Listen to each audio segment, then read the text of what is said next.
What's going on, everybody? Welcome to another episode here, the Side Guys Football Forum. I'm one of your co-hosts on the side, joined as always by my good friend, my good buddy, the other half of this, guys, Mr. Tad the Side. And Tad, it's a little bittersweet. You know, we're always leading up to the Super Bowl, but then it's like once Super Bowl's over, this is sort of the end of the NFL season for the 2024 season. I know we still have, you know, as far as us draft guys, like if you're super into that, like I know we are, but it's like if you're not super into draft, it's like this is sort of the dry spell up until mid-March when we get to the new league year, and that's when free agency hits. And so it's like you hear about all the reports about this guy signing here and this guy signing here and possible trades and things like that. But yeah, up until then, it's like a little bit of just like, you know, you get a full week's worth of analysis based on the Super Bowl. But then after that, it's just a lot of just rumors about like, you know, okay, this player may get tagged by this team. And it's like trade discussions, you know, that'll sort of come up in today's episode here, but just like, yeah, this is sort of like the end of the football season a little bit. But it's okay, because on March 30th, we're getting the UFL, and you know who's going all the way? The San Antonio Brahmas? The St. Louis Battlehawks, baby. And you know who's going to lead us there? Chevin Cordero on a San Jose State. No, fuck your San Jose State guy. Max Duggan is taking us all the way, baby. They're going to be in a competition because they both signed at the same time. So I'm very curious to see how that will play out there. But I can't wait. Football's almost back. Almost. Chevin Cordero is the all-time leader in passing touchdowns for the Mountain West Conference. So great. Saying something. I don't know what sort of records that Max Duggan has. Max Duggan was a Heisman runner-up. Did he win it though? Did he win it though? Chevron or whatever the hell his name is. Wow, you better learn his name quick because he's going to be your future starter there. Yeah, we'll see about that. See, we're already into the UFL. This happens, people. The Rock, I'm available. And guys, just because the NFL season is over, that does not mean your bets with Underdog Fantasy ends. Because yeah, you can bet with the UFL and all the stuff that we're talking about there. You can bet on the Miami Heat and all the NBA action coming up. We got the All-Star break happening this weekend, but after that, we'll have the second half of the NBA season leading into the playoffs. We got the MLB season starting about in a month and a half or so. Pitchers and catchers have reported this week, so we'll get spring training games happening next week. The NHL season is coming up to their second half of the season as well. You can bet on golf going on right now, MMA, boxing, esports. I mean, they got you covered across all fronts. So just because the NFL season is over does not mean your sports betting has to end, guys. So get into the action with our promo code. That promo code is DESAI, DESAI. You could double up on your initial deposit of $10 or more, up to $500, courtesy of our good friends at Underdog Fantasy. Guys, you can use the website, very user-friendly, very easy to use there. You can also use the apps both on Apple and Android devices, very user-friendly as well there, and very easy to use there. One of the easiest betting platforms that we've partnered with in the past as well, just even ones that we haven't partnered with. This, I think, by far, hands down, is one of the easiest to use, one of the, you know, cleanest UI, user interface, all that stuff is just very easy to use, very fun, and very easy way to get into sports betting. That promo code, guys, we're going to share it with you again. That promo code is DESAI, DESAI.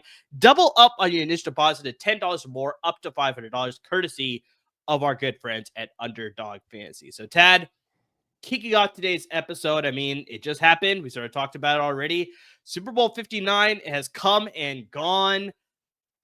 Kind of surprising the way that it actually ended up going. Like, I mean, final score of the game was 40-22. The Eagles won convincingly, Tad. Like, I mean, Eagles led that game 34-0 with less than 3 minutes left in the third quarter.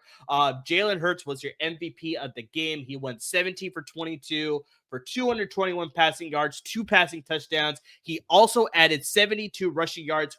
He broke his previous rushing record of the Super Bowl just a couple of years ago. That is a Super Bowl record by rushing yards by a quarterback with 72. He also scored 1 rushing touchdown. Yeah, I mean, Tad, just your initial thoughts as you're watching that game, because I think a lot of people, you picked the Eagles to win this game, but just for the game to go the way that it did, nobody predicted it to go this way. Sorry, what? You said Super Bowl 59 and I just fell back asleep. My bad. It was a little bit of a snooze fest. Like, I mean, bit. I mean, you can look at it two ways, right? Because there's a lot of people that obviously didn't want the Chiefs to three-peat, so it's like they're happy in that front. There are a lot of people that are just like, I want the Chiefs to lose. So because here's the thing. Because I've heard a lot of people saying this. You're playing the result, not the game. That's true. People are happy with the result. No one is happy with that game. That is true. I will give you that for sure. Maybe Philadelphia's not happy with the result. I can't tell. The city is still in flames, which it felt like was just inevitable. Win or lose, Philadelphia was going to burn. Yeah. They're expecting 1 million people at the parade that is happening on Valentine's Day on Friday. So that's 500,000 will leave. Yes, that's probably accurate there. Tad, just to go into some more stats with the game itself, Saquon Barkley, the 2024 Offensive Player of the Year, he was held to only 57 rushing yards off of 25 rushing attempts. Stark contrast, Tad, to the Chiefs, because the Chiefs only ran the ball 11 times in the entire game for 49 rushing yards. Patrick Mahomes was the leading rusher of the team with 25 yards off of 4 rushes. Tad, this Eagles defense just played at another level, just absolutely the best that they needed to in the game where it counted the most. They forced 6 sacks on Mahomes, the most sacks that he has taken in any game in his career, regular season as well as postseason. He had 3 turnovers, and one of those was returned for an interception by... Turnovers? He had 3 turnovers? 3 turnovers, that's what I meant to say. Interception return by Cooper Kupp, the birthday boy. He turned 22. Could have been a Colt. Day there. Yeah, he could have been a Colt. I remember we were both very high on him. So, yeah, he had a fantastic game as well. Philadelphia also won. This was obviously the biggest talking point heading into the game about how the penalties were going to happen. If you remember, very early in the very first quarter of the game, we had that offensive pass interference by A.J. Brown. I'm pretty sure a lot of people were like, here we go again. This is just going to happen for the Chiefs, but that was the only sort of questionable call that you could argue there throughout the entire game. Philadelphia won the penalty game. They had 8 penalties for only 59 yards, while Kansas City had 7 penalties for 75 yards. But here's the biggest telling thing, Tad. The Chiefs had 13 drives in that game. The first 9 drives for the Chiefs either ended in an interception, a punt, or a turnover on downs. Like, this is just so uncharacteristic of the Chiefs that we've seen all regular season, which obviously led to them going 15-2, if I remember correctly, or was it 16-1? I can't remember what it was, but just like an impressive record to go into the playoffs, right? So it's just like, yeah, it was just very different from what we saw in the regular season. The Eagles just dominated them all facets of the game. How was the viewing experience where you were with your friends and family or whoever was there? Since I can remember, so probably like 2004, it is the first Super Bowl of my lifetime I have not completed. I left when they went up, what was it, like 34-0? Or it was like halfway 34-0 with 3 minutes left in the third quarter. So you still had there you go. So I left at the start of the fourth quarter. Yeah, I've never done that during Super Bowl. So I mean, look, the food was great. Apparently my salami sandwiches were a real hit. Apparently. So, like spending time with friends was great. How was it viewing the game? Awful. Also, real quick, before I go on a short little tangent here, I still need to look into this, exactly how this happened, but I saw this on Twitter today. The Colts are largely responsible for what happened. They traded a 2020, I think it was 2022 conditional first rounder for Carson Wentz. Mm-hmm. The Eagles used that first rounder in a trade with New Orleans, a trade I do not remember, so I need to look that up. Okay. And with those 3 picks the Eagles got out of that, they were Cooper Kupp, Jalen Carter, and they used one of them to trade for A.J. Brown. Yeah, good on you. Good on you and the Colts and Chris Ballard. Yeah. Thank God Ballard's back. Anyway, and that wasn't even the tangent. No, I think the biggest takeaway for the Super Bowl is, and I said this with my friends, we have the blueprint now. And if I'm the AFC West, if I'm Denver, I almost said Oakland. Sorry, buddy. Las Vegas, or what's the other team? This is really bad. I said Denver, Las Vegas, Kansas City. Oh. And now I almost said San Diego. Nice. Anywho, if I am any of those teams, I am just throwing money at pass rush, because we've been shown twice now that is the way you beat Mahomes. And we love that, share the stat. Last time Mahomes lost the Super Bowl, which was he had 5 rushing yards against Tampa Bay, but he actually ran for like 80. I thought it was like a lot more than that. It might have been more for like close to 200 or something like that. Like, it was just, he was running for his life in that game for sure. And point being, it was the exact, and that's kind of like when I at least gave up on the game.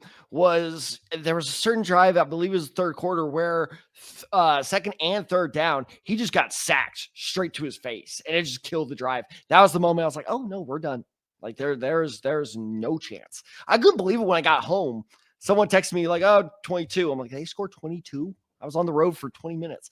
But anyway, point being is the Eagles and Buccaneers have shown the rest of the NFL. So I'll be interested to see how Mahomes' legacy goes, or where it goes from here, because you're already starting to see, or at least I am on Twitter, a lot of people be like, yeah, get the fuck out of here, Mahomes. This is Brady's house. So like, this is already a pretty big blemish on his record, on his career. And I'm not sure if the rest of the league starts figuring him out, how successful he's going to be, because this is another thing with the Chiefs. You look at all the free agents they have. So this is the Chiefs not under contract after 2024. DeAndre Hopkins, Hollywood Brown, Trey Smith, Justin Watson, Kareem Hunt, Samaje Perine, Tershawn Wharton, Charles Manu, the defensive end who's really good, Joshua Uche, I think I'm doing that right, Derek Nottie, Nick Bolton, and Justin Reed. Do you want to guess how much cap space Kansas City has left, or has for this offseason? I know they're pushing against it, so they don't have a lot of money to spend in free agency. $22.7 million. Yeah, it's not a huge That's amount. good for like 3-4 solid players, maybe. Yeah. That's bad. So my entire point being is, this Chiefs dynasty could have started and ended within like 5 years, which is crazy, but wouldn't shock me. So I do agree with you that the Eagles have sort of given a blueprint as far as how teams need to sort of figure out their plan, is how to stop the Chiefs and probably how to win in this league. But you can also look at it where it's like, I think the Chiefs can recognize where their issues were, because when they lost to the Buccaneers, what was their issue? Their offensive line, right? What happened the next year? Remember, they signed Joe Thuney from New England. They drafted Creed Humphrey. They drafted Trey Smith. Yep. And it's like they just absolutely loaded up that offensive line. It's like they didn't make the Super Bowl in 2021, but then the next 2 years they made to the Super Bowl, obviously won it, and then they obviously made the Super Bowl for 3 straight years, right? So it's like you can look at that, they can just be like, they obviously had issues. They were playing Joe Thuney at the tackle position because of all their issues, right? It's like he's not suited to be. He had a bad weekend, man. He did. And it's just like it led to a lot of issues for the offensive line. So it's like I think they know that's like, no, Joe Thuney, we're paying you to play guard. We need to figure out the tackle position. I'm pretty sure they'll address that to the draft. I know they drafted Kingsley Suwa-Matea out of BYU last year. It just didn't pan out. So I think another offseason to sort of develop him. Maybe he becomes the answer. And will the tackle positions, maybe they sign somebody. But just like, I think of all the free agents that you listed, I think they'll prioritize Trey Smith most likely to lock up that interior position. And then they may decide to pursue somebody in free agency. So it's like bring somebody in to play that tackle position. Then it's like, they're kind of good then, because it's like the way this team is sort of playing, it's like they play good defense. They draft pretty well with some of those later rounds as well. So it's like if they could just lock up that offensive line again, I think they're always going to be contenders again. It's like, yeah. So it's like, I think you look at it both ways. And we've talked about it on the podcast before, Ted. It's like you have to win on the trenches, both on the offensive side and the defensive side. Defensive side, the Eagles absolutely proved that's like if they could get that going on, they absolutely put Mahomes in a terrible situation. But on the opposite side, if the Chiefs had actually loaded up their offensive line correctly, it may not have been as one-sided in the Super Bowl as it was. 2 issues with that. One, because you not that you're wrong, because you are absolutely correct. Of like, yeah, fine, you're gonna pass rush us. Let's beef up the offensive line. Exactly. two issues with that. One, I remember on the podcast specifically during free agency, we were like, "How did they sign Joe Tooney to this amount?" Right? That's why number one is probably not going to age very well. But like, you keep on being like, "Oh yeah, and they can fix this and this and this." Once again, I'll take it back to with what money. I know, and we brought that same thing up. I said, that probably won't age well because yes, they'll probably give like Mekhi Becton like a $50 million contract. I don't even know if Becton's a free agent, but I think he is actually. I'm pretty sure he is, which is why I named him. But yes, like that, this could age poorly. So that's one issue of they need to Houdini the shit out of their cap space. Which by the way, whoever in the Kansas City Chiefs organization is responsible for that, New Orleans needs to hire him right now. Because I don't understand how Kansas City is like that, and New Orleans is apparently bankrupt for the next decade. I know. I really just don't understand it either. Makes zero sense to me. Second issue with that is 5 to 6 of those guys I named who are free agents are defensive starters. True. So you're right. Okay, let's just they work some magic. They beef up that offensive line. They have the best offensive line in football, better than the Eagles.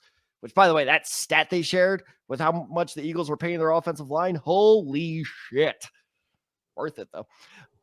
Anyway, if like it's funny because I'm trying to remember who you said they're going to prioritize Trey Smith, right? I think so. I agree. However, I think they should also prioritize who, in my opinion, is the most underrated defender in the entire NFL, Nick Bolton.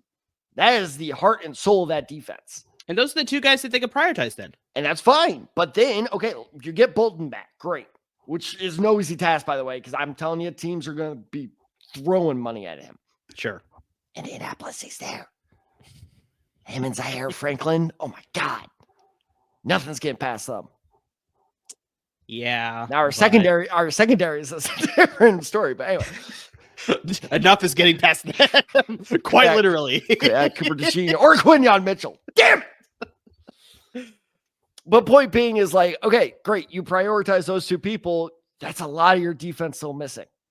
So, you hope you draft well, but if you actually look at how the Chiefs have drafted, it's not very good, really. You can point to guys like Trey Smith, or I know Xavier Worthy apparently started doing shit while I was driving home.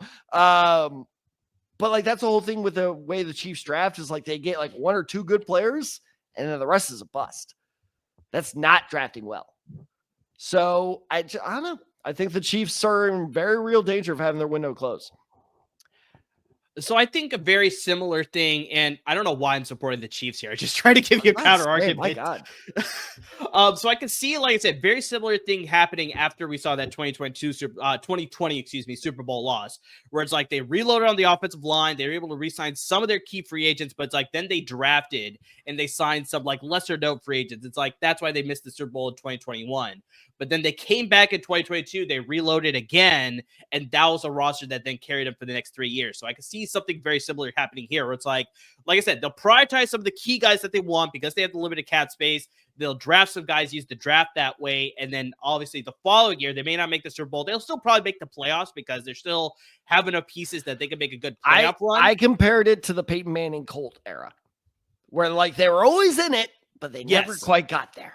Yes, so I can see that happening with the Chiefs this coming year in 2025. Cool. The Bengals were like the Patriots to the Chiefs. Ooh, could happen. Could happen. So yeah, I could see that happening, and then the following years, that's where they add another offseason worth of players and draft, and it's that's where they're finally going back to the way things are. But believe me, I would love to see the window close to the Chiefs. It's let's get some new teams in there. Let's get the Bengals. Let's get some new teams in there. Gee, wonder who.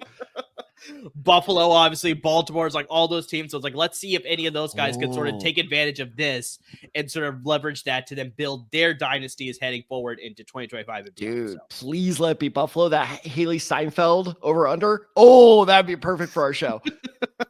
From T Swift to Steinfeld. By the way, oh man, did I miss that T Swift bet? Yeah, that was.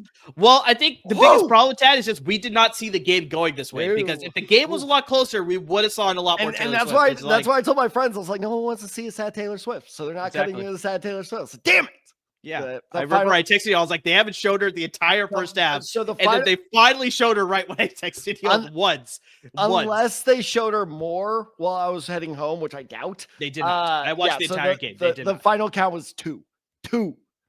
Where was the second one? Because then I missed the second one. They did like one random one where it was like, oh, Chiefs might be like coming out of halftime where they're like, the Chiefs were actually kind of like driving, and all of a sudden they were like, oh, or what was it? I'm trying to remember, but it was a very, very brief, like 2 or 3 second shot. I was like, all right, that's 2. Okay.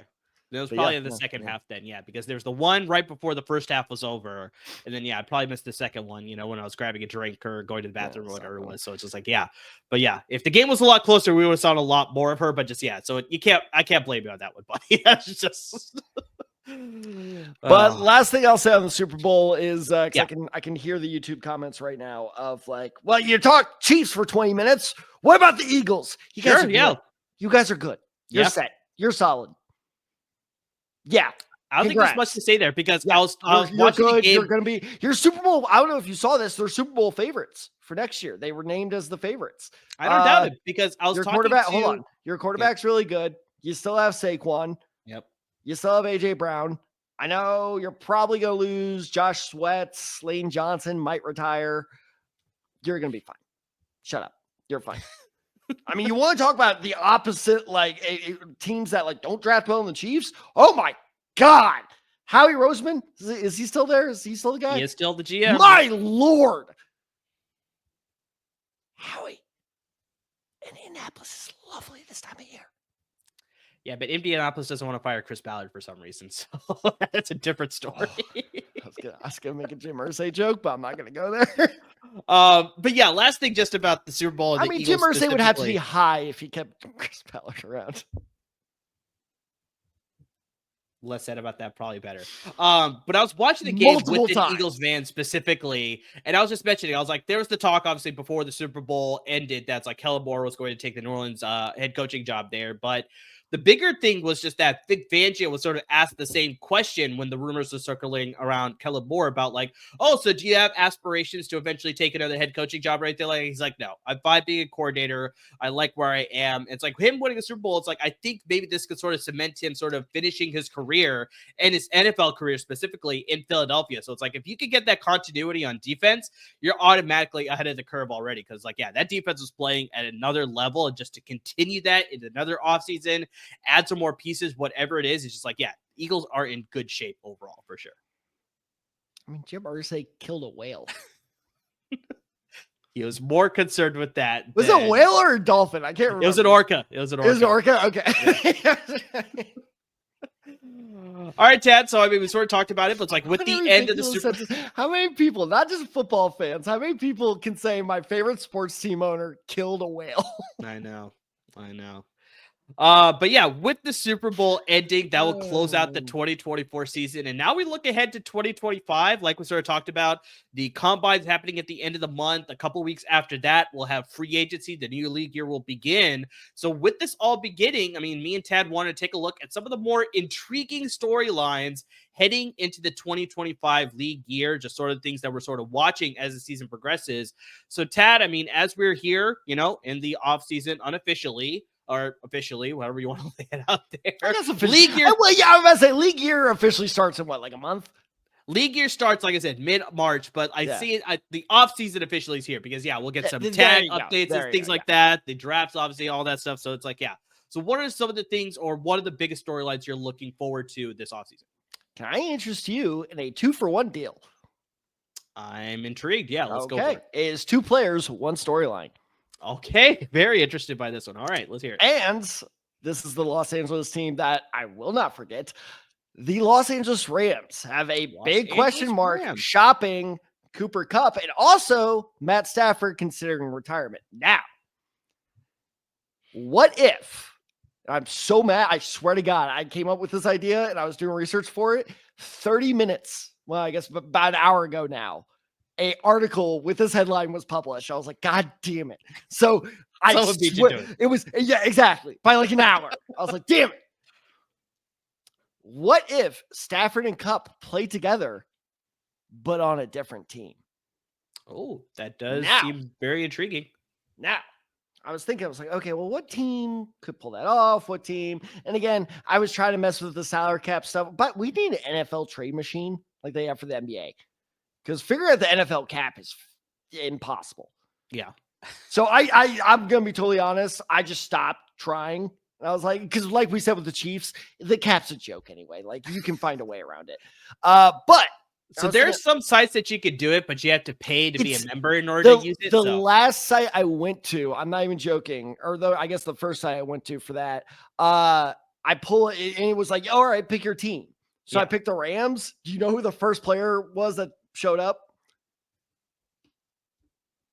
Was it Cooper Kupp? It was Aaron Donald. Aaron Donald. Wow. Like, yeah, okay, I'm done. I was like, I'm not doing this. So anyway, point being though is, so I was thinking, I was like, all right, what teams need a receiver, a quarterback, you know, and also like, why would why would Sean McVay be like, yeah, have Stafford, right? Then I got to thinking, there are two teams, massive markets. So actually our 2-for-1 deal is a double 2-for-1 deal. That's right. We got 4-1 because guess what? Two teams, same market. What am I talking? Two teams, same market. So I'm guessing you're thinking New York? The Big Apple, baby. So let's talk about this. Okay. So the Jets have Devontae Adams. Contractual rights, I guess is the term for it, for the next 3 years or 3 or 4 years. Basically, they had Devontae Adams, right? They don't have Aaron Rodgers. They are desperate. No one's going to be there at 7 by the time they pick. They are desperate for, you know, a fix-all. So what if they offer number 7, Devontae Adams, and I don't know, throw in next year's second-round pick for Kupp and Stafford? Seems like the asking price maybe is a little too steep. Like, I mean, I know Stafford has been the Iron Man there. He obviously won a Super Bowl with Los Angeles, but it's like, I worry about just the same thing happening in New York that happened with Rodgers, where it's just like, you know, the offensive line, the support wasn't all that great there. It's like, you had some defense issues too towards the end. So it's just like, I mean, that's an absolute slam dunk for the Rams to sort of take that offer, because I'd take that 10 out of 10 times, but I don't know if the Jets would offer that steep of a cost. Okay, fair enough. So I kind of expected you might say that. Okay. And you're not wrong, by the way, because so let's say I'm the Rams, right? I call them up with that offer. The Jets are like, okay, we're close, but not quite. Yeah. Who's another very upset receiver with the Jets right now? Garrett Wilson. All right. You keep Devontae Adams. We'll take Garrett Wilson. Garrett Wilson, Puka Nacua, not bad. Lower asking price. That's a lower asking price? I feel like Garrett Wilson's a higher asking price. Oh, no. Younger. Well, no, because he's already expressed he wants out, though. Yeah, but he's younger and he's playing on a rookie contract, so it's like that's a lot cheaper. Well, okay, yes, like financially speaking, it is literally a lower asking price. Financially, it works out better, but I've never noticed that before. That's very contradictory. A little bit. Lower price, higher value, whatever. But again, like he's bitter. I think that, you know, well, and plus, God, I mean, he's got to only have 2 years left on his rookie deal. I believe so. So he's headed for a payday. So maybe the Jets just want to shed that. It could be the case there, but I feel like in that trade scenario, I think Devontae Adams would be the quote-unquote lower asking price of that deal because of the age factor. And I know he wants to come to the West Coast, and that is his preferred destination too, but just like between that trade there, it's like, I think the Jets would ask for more by giving Garrett Wilson then. So it's like they want more in return besides Kupp and Matthew Stafford then. So it's like I could see that happening. But you look at that team, it's like definitely, but it's like I'm curious, do you have any thoughts on the Giants then? Because I was about to say let's switch it to the superior New York team. Really?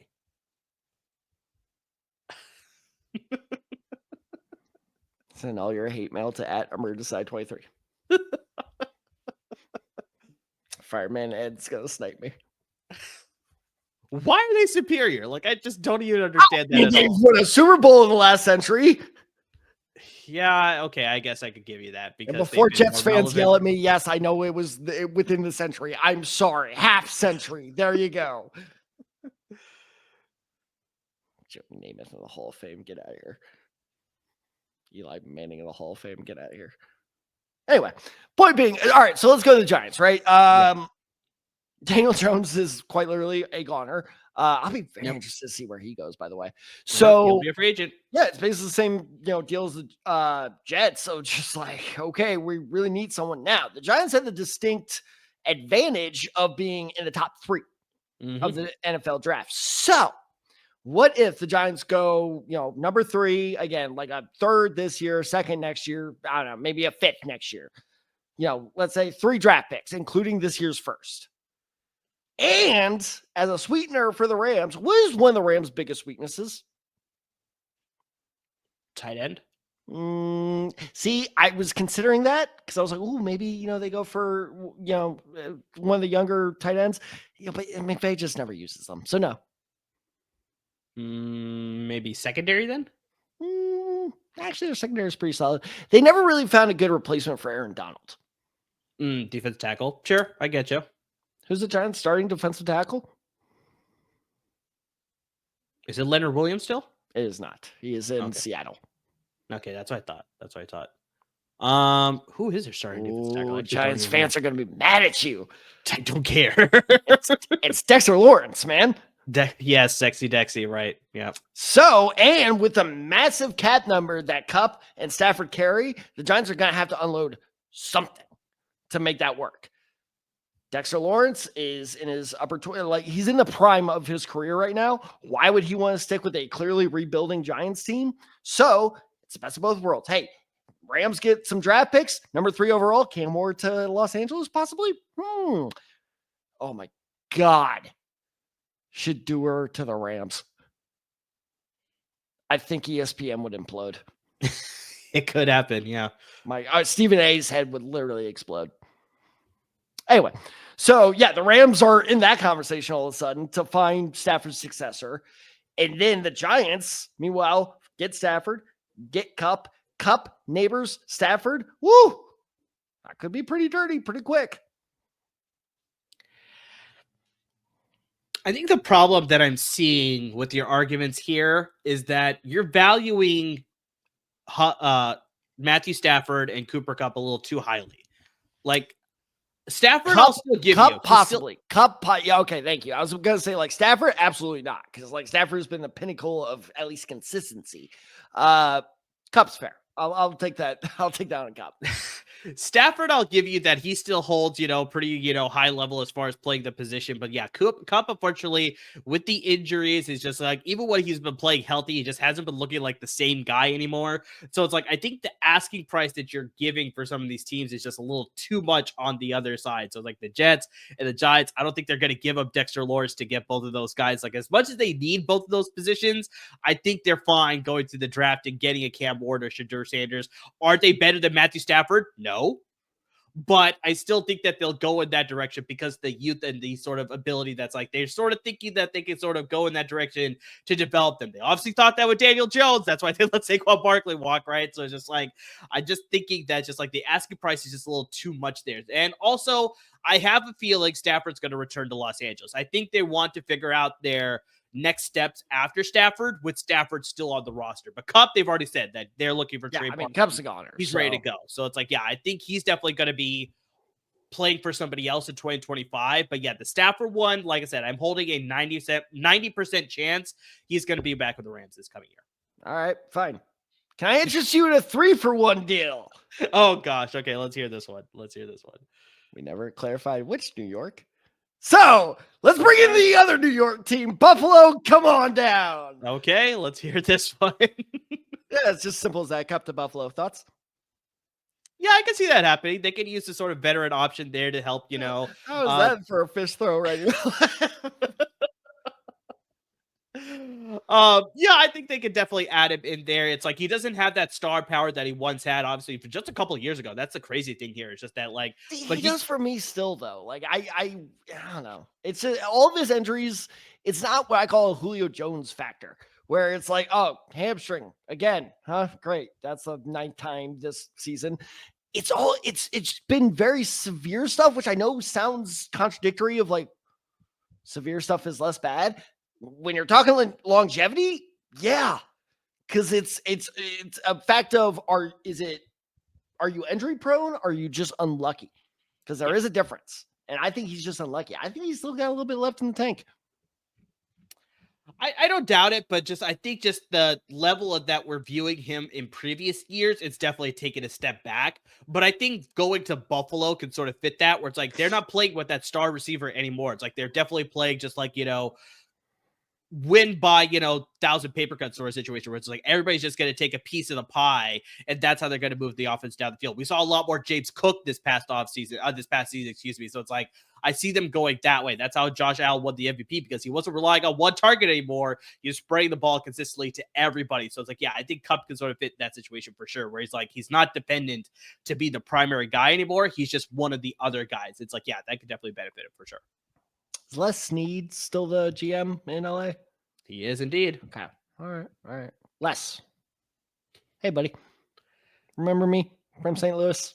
Yeah. Good times, bastard. Anyway. Les.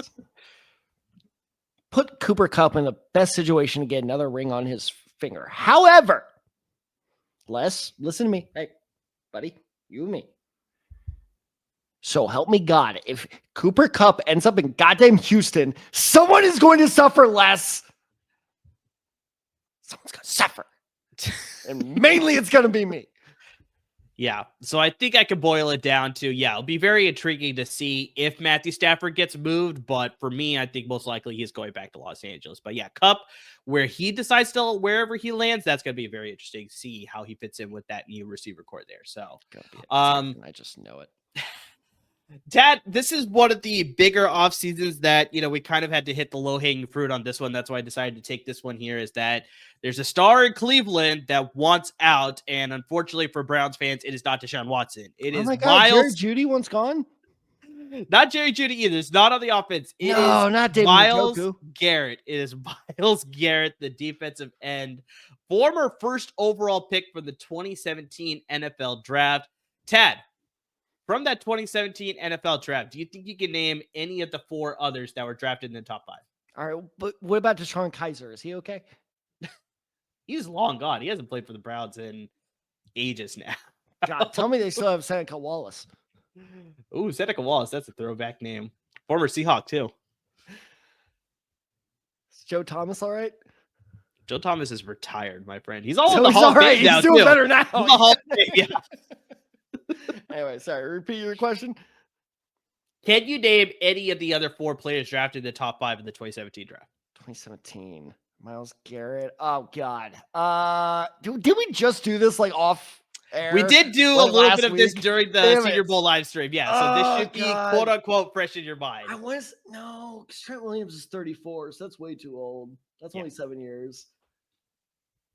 That shows how much draft stuff I'm reading, by the way. There you go. Yeah.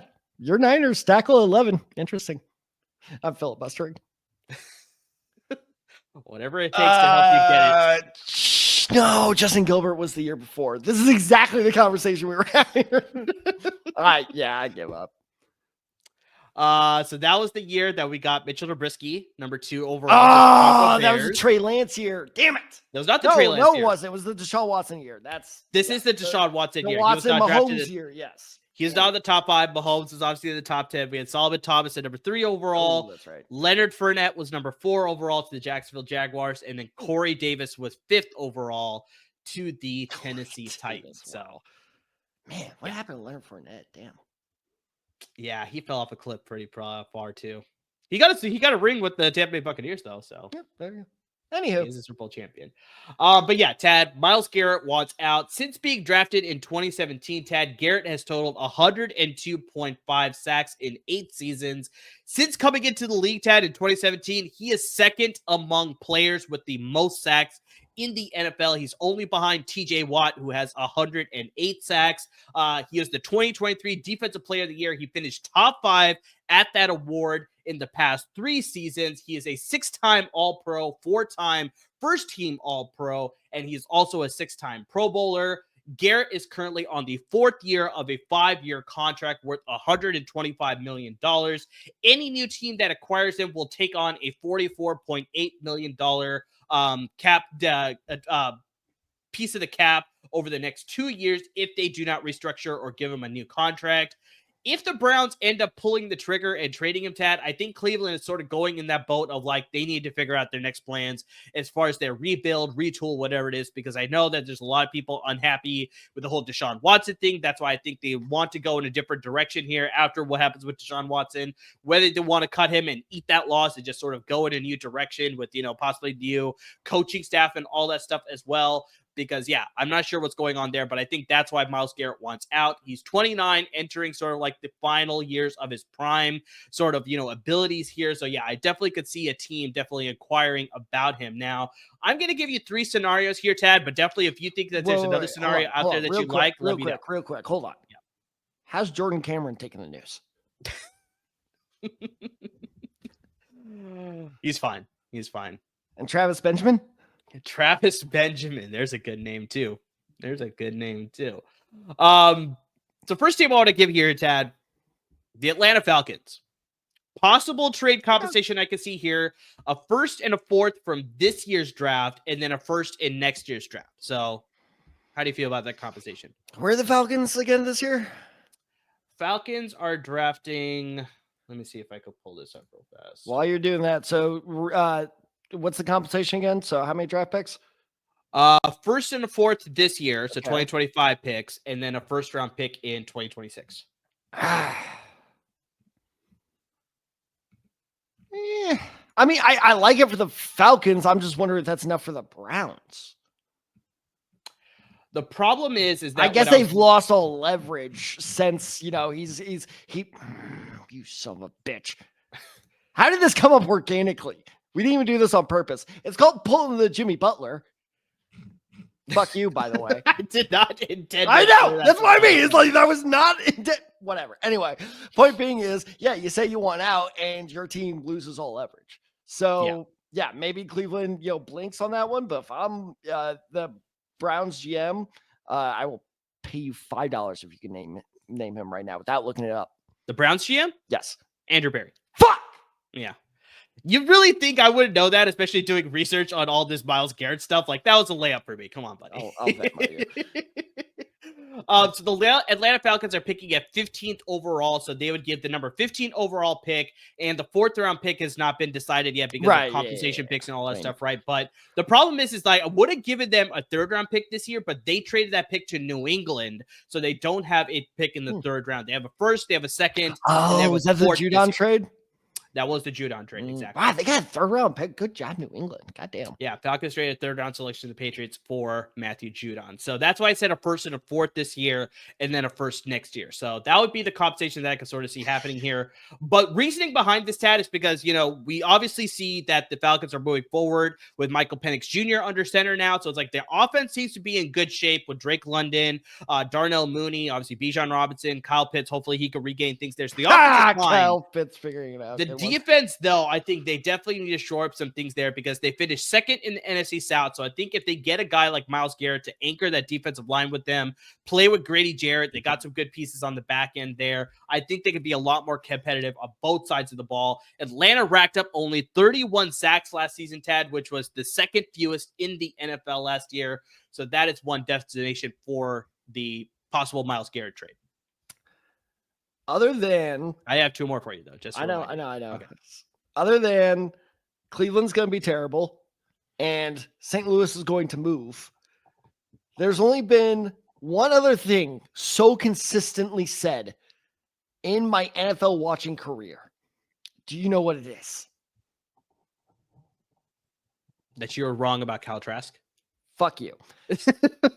It's, man, that Falcons offense is so good. But man, they need to fix that defense, and all they need is a pass rusher. I'm not saying any of your analysis is wrong. I'm just saying it has been the same analysis on Atlanta since I started watching football. I know what year that was. You want to know why I know what year that was. Why? I credit this man for my love of football, because I'm not joking. This is the first, and like when I like committed myself, like, all right, I'm in the NFL now. I'm gonna watch this thing. The first play I saw after I made that decision was Matt Ryan's first career touchdown pass, which was also his first career pass. Yep. Mm-hmm. Ever since that day in 2008, we have been saying, man, that Atlanta offense, they're good. But man, that defense, they need some help. Yeah, the defense definitely needs some help. What the fuck is going on in Atlanta, dude? Get a defense. Anyway. Yeah. So the hope is that they finally do that. So that's one possible destination that I have here. Second destination that I got to give you, the Washington Commanders. So Washington, I think, Tad, with the sort of, removal of Dan Snyder and the new ownership group there, they obviously went to the NFC Championship game. They fell just short, losing to the eventual Super Bowl champions, the Philadelphia Eagles. I think there's a lot of optimism surrounding Washington. It's like they got the piece on offense with Jaden Daniels, Terry McLaurin, all that stuff. It's like, once again, I think if they can shore up that defense by getting a big name player in Myles Garrett, this could just up the ante for a lot of teams to want to come play in Washington. Dante Fowler Jr., who led the team in sacks for the team led the team with sacks with 10.5 last year. He is a free agent. So this is a massive upgrade over Dante Fowler Jr. Maybe they can even bring back Dante Fowler Jr. and still trade for Myles Garrett. That just ups that pass rush for them. So compensation that I have here, Tad, a first and a second this year from 2025, and then a first next year in 2026. I like it. That makes sense for both sides. Because again, you're going to ask me. So Washington is picking at 29th overall. So they would give. Damn, I thought 28th, but so they would give 29 overall, and they would give. I also said the second, right? So they would give 61st overall. Those two picks this year, and then a first round pick next year. Yeah, I mean, 2 firsts. And again, it's just hard because how much leverage does Cleveland really have now on the Commanders side of things? I love it for a couple reasons. One, it will royally piss off Dan Snyder, which I'm always in favor of. And also, first off, Washington has got to be in win now mode. I don't think they could be like, sweet, that was a good start. Now let's slowly keep building. No. Like, you got to capture that lightning in a bottle. They exceeded expectations. It's like now you set the bar high. So it's like, especially with a Super Bowl reigning team in your division now. Yes. Yeah, it just sort of upped the ante completely. So I don't want Washington getting complacent, and that would be a great sign that they're not. And also just as a storyline, again, with the whole Dan Snyder thing, it'd just be very funny of it's kind of, you know what? It's exactly what your 49ers did. You erased one of the biggest draft busts of all time because it didn't completely screw over your team. It's true. You did it with Trey Lance, and if the Commanders can get Myles Garrett, people will be like, who's Chase Young? Exactly. So, no, I like the Washington matchup. That is my dream scenario. That could possibly happen. And I think the bigger thing, Tad, is Jaden Daniels on a rookie contract. So this is the biggest thing that you want to capitalize on. With their 49ers. Exactly. Same thing. It's very same thing here. So we should have picked that as a storyline. How much is he going to get paid? That would be a very interesting storyline too, but I think that's going to end very quickly based on all the reports that I'm hearing here. But yeah, I don't know there. So Tad, you sort of lead it in here. So I kind of had to do it. Don't do it. I had to do it. Don't you do it. I had to do it. Don't do it. San Francisco is the last one that I sort of picked here. Okay. You know what? I'm actually okay with that. But I will tell you who I thought you were going to say after you're done. But okay. But I want to hear your thoughts on the compensation here. So Deebo Samuel, a second from this year, and a conditional third-round pick from next year. If I'm Cleveland, I'm saying up it to a second next year. Would you sell for that? Well, like I said, a conditional third. So usually the way the conditionals work is if Deebo's on the roster for 70% or 75% or 80% of the regular season, that's he'll turn into a second. So that's why I said conditional third. So, but yeah, if they're hard set on a second next year, I'm fine with that too. Man, that's hard to say no to. So here's the reason. If I'm not, real quick, maybe this is what your notes. Sorry if I'm trampling. If I'm not mistaken, Jerry Jeudy is a free agent. Jerry Jeudy, when he was traded from Denver to Cleveland, he signed a new contract, so he's under contract. But who's the other Deebo Samuel has asked for a trade, so that I did see. Someone on Cleveland's receiving core is a free agent. He's probably not coming back. So before they traded Amari Cooper was set to be a free agent. So anyway, you give your justification. I'll look it up. But yeah, so Deebo Samuel has requested a trade, and so it's like I think this sort of holds a lot more weight compared to when he asked for a trade a couple of years ago. When he asked for a trade a couple of years ago is more like a money leverage play to get that contract extension. So obviously he ended up getting signed there, but now I think there's been talk here that's like his agent has been given permission to seek a trade. So it's like we'll see about all that plays out here, but you have to look at the Niners sort of like, kind of what we're talking about when we're doing our Super Bowl recap. That's like, if they can sort of anchor that defensive line, get some solid pass rushers, give Nick Bosa some help. They brought back Robert Saleh as a defensive coordinator. This is very much a situation where I'm hearing a lot of talk, just like Niner beat writers are saying the Niners are trying to go all in this season to sort of capture a title before the window sort of closes. They're going to have to pay Brock Purdy, which you already talked about earlier, Tad. So it's like, I think this is a perfect time where it's like, if you have Robert Saleh for one more year before he decides to take a head coaching job, probably in 2026's offseason there, I could very much see them making a big swing here to get Myles Garrett. They want to get Deebo out of here because he wants to get out of here. And I think he'll just get more usage in Cleveland because, Tad, if you look at Cleveland's offense, they lack any sort of serious playmakers. Why would I do that? Nick Chubb is said to be a free agent, but even when he was coming back the season after the injury, he just didn't look like the same guy. So you wonder whether he's going to be able to fully return to form. I know Jerry Jeudy had a fantastic season, but a lot of that came when Jameis Winston was playing. We didn't see this level of production. Who is also a free agent. Exactly. So it's like we didn't see this level of production for the passing offense from Deshaun Watson. So it's like you have to wonder when you get a guy like Deebo, you could use him more as that running back that San Francisco was using. You could use him as a receiver. Just that versatility, he'll get that back in Cleveland, which I think can utilize him a lot more compared to San Francisco, where it's like we have Christian McCaffrey to fill that void here. So I think this could be a situation where it's like San Francisco really wants to go all in. You make that swap there. I think it works for both parties. You add in a couple of that draft compensation. And I think this gets it done. And the Niners sort of leapfrog. Potentially, they could leapfrog the Eagles to be the prime front runners to represent the NFC in the Super Bowl here at Super Bowl 60. So, but yeah, thoughts there. And then, yeah, I'm curious to see who you thought I was going to say is the last destination that I sort of put together a package for. Elijah Moore is going to be a free agent. Elijah Moore, yes. Elijah Moore. So not saying it's a big loss, but it's the Browns. Exactly. Like I said, personally, I would absolutely do this because I'm a big believer. I do this all the time when I'm playing Madden and stuff. Like, I would gladly trade away my draft picks for proven commodities. Exactly. Go for the known, not the unknown. This is the only deal where you know what you're getting in Deebo. Exactly. And that is tempting. And a first in 2 seconds. Damn. And Deebo, it would be different if it was like, oh, we're teetering on the edge of being competitive. No, you're headed. Well, to correct you, Tad, I didn't have a first round pick in this scenario. Okay. So all right, so I had Deebo, second. I had a Deebo, a second, and a conditional third. You see, and you can't do. I would say 2 seconds, 2 seconds and a third. I think if I could get away 2 seconds, the biggest thing, if I'm San Francisco, I want to hang on to that number 11 overall pick this year. And that's what I was going to say is you can't, that's out of the question. That's an untouchable. Now, next year's first, you can try. I doubt they'll go for it. Yeah. But you can try.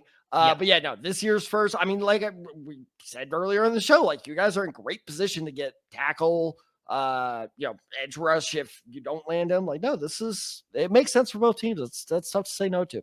I think the only way I'm okay parting with number 11 overall if I'm San Francisco is that if all it takes is number 11 and Deebo, then it's like, okay, I'm done.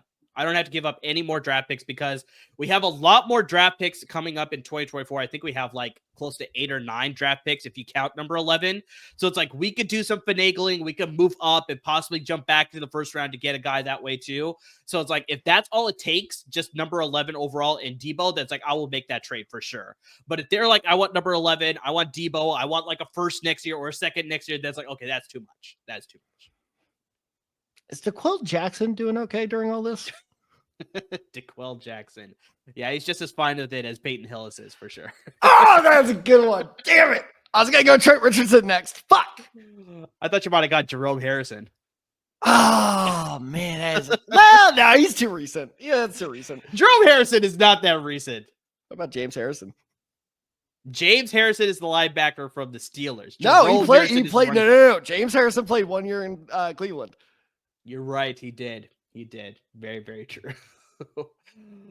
But guys, that will close out our episode real quick. Yeah. No, it won't. Okay. Because I have a very important message to share. Okay. What is that? Okay. All right. Well, not to you. Shut up. Okay. Andrew Berry, right? Andrew Berry, yes. Andrew, what's up, buddy? Old buddy Tad, even though we'd never met. Listen to me right here, right now. You are my friend. I'm cheering for you, man. Cleveland deserves a winner. But, and I mean this from the bottom of my heart, so help me God, if Myles Garrett ends up on the goddamn Philadelphia Eagles, I will murder someone. And I would say murder the city of Philadelphia, but they're all murdering each other already. So that's kind of dumb for me. But point being is, do not give him to Philadelphia, Andrew. And so help me God, if you do, I will replace you with Matthew Berry, and it's Cleveland, and no one will notice. Or Kansas City, for that matter. They don't need to be there. I still think of the Kansas City GM from draft day. Anytime you're like, oh, Kansas City front office, I'm like, oh, yeah. Same with Seattle. The Pancake. Yeah. And you cannot convince me that Andrew Berry is not just Kevin Costner wearing a mask. Could be. It's a weird pairing during the Super Bowl, by the way. It was. Weird. All right, guys. So that'll close out our episode here, recapping the Super Bowl, looking at some of the intriguing storylines heading into 2025. But yeah, we're full on going into the offseason now.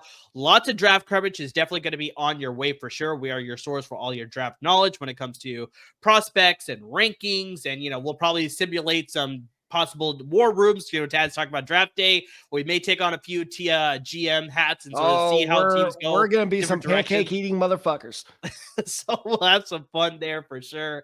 But guys, the best way you can sort of keep up with all that is happening with the side, guys, for sure, is make sure you're interacting with us on our social media handles. You got us on Twitter. You got me at UpTheSide23, Tad at TadSide94, got the show handle at The Aside Guys, and of course on Instagram at The Aside Guys as well. So that is where you can hit us up with, I want to learn more about this prospect, or it's like, what do you think this team is going to do in the draft? And it's just like, how do you think, free agency is going to play out for this team or whatever? It's like, that's the best way you can ask us questions. That's the best way we can take topics and integrate that into our podcast as well, guys. So make sure you're interacting with us. Please make sure to subscribe wherever you listen to your podcast, so you're always up to date with our podcast episodes.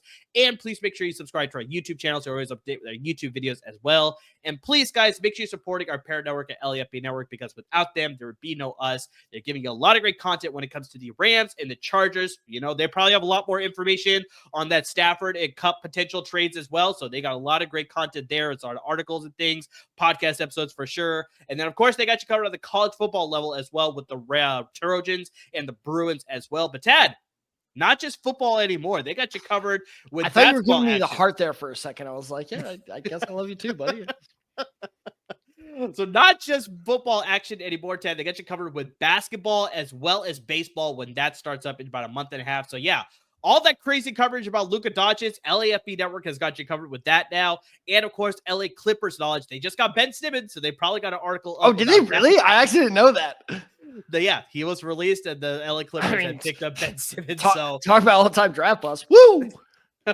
So they probably got some analysis about how he fits in with the Clippers roster. And of course, once we get to the MLB season, they got your Los Angeles Angels as well as Los Angeles Dodgers coverage as well. So guys, make sure you're supporting them. Lots of great content coming from a lot of great content producers. But guys, to everybody who's already supporting us by listening to the podcast, by watching our videos, by interacting with us on social media, just anything and everything that you're doing to support the podcast, we really cannot thank you enough. I'm so going to regret this transition. But, Bert wasn't giving me a heart out, but I'll give a heart out to these other podcasts. Salute to Troy, hosts it. Well, you know what? I take that heart back. Check out Salute to Troy. It's fine. Oh, jeez. Host Alro is fantastic. Everything USC. I know the spring game's coming up. I know because I'm currently making plans to attend TCU's. Man, if I had to do a live stream from that again, that's going to be an issue. But point being is, he knows more about USC football than anyone I've ever, I would say, had the pleasure of meeting, but anyone I've ever met. There you go. Now, who I have had the pleasure of meeting is good friend of the show, Chauncey Talese. You can check him out at LA Podfidential, same place you find all of our stuff. Just look up that LA Podfidential. Sounds how it's spelled. Please don't make me do that on the fly. That's true.